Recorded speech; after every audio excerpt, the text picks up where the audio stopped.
Yes, the biggest change is that we essentially and fundamentally are leaving the categories, the familiar personality disorder types behind. We are abolishing them, even though it's really challenging because they are so familiar to us and it's a part of our tradition as personality disorder researchers and as clinicians as well. So we are migrating, so to speak, to another classification where we focus on what is a personality disorder in itself and how can that personality disorder, the presence of personality disorder, how can we further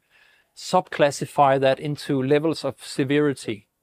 So we have a bigger framework of defining what is a personality disorder, also in terms of differential diagnosis and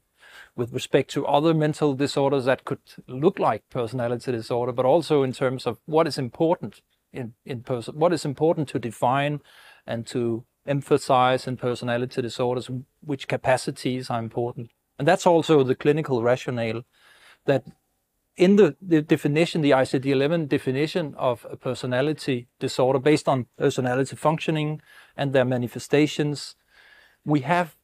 what is well known as in terms of prognosis and prediction of risk and, for example, aggressive behavior, self-harm, and it also includes aspects of mentalization.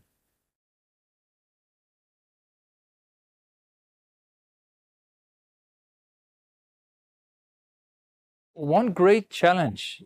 when we just look at the migration from ICD-10 to a fundamentally new approach focusing on severity, we would also have to organize our treatment in a different way, including treatment manuals and treatment books written on different familiar personality disorders would need to maybe reconceptualize a little bit and organize treatment maybe according to severity, level of severity. Perhaps one treatment approach could be adapted to mild to moderate severity, and another intensity or approach could be adapted to moderate to severe level of severity. So that would be important, and also maybe combined with an understanding of trait domains and the composition of traits, because it makes a huge difference if the patient is characterized by anancastia with detachment, negative affectivity, or by dissociality, for example, or disinhibition. So that would be important to include as well in future work.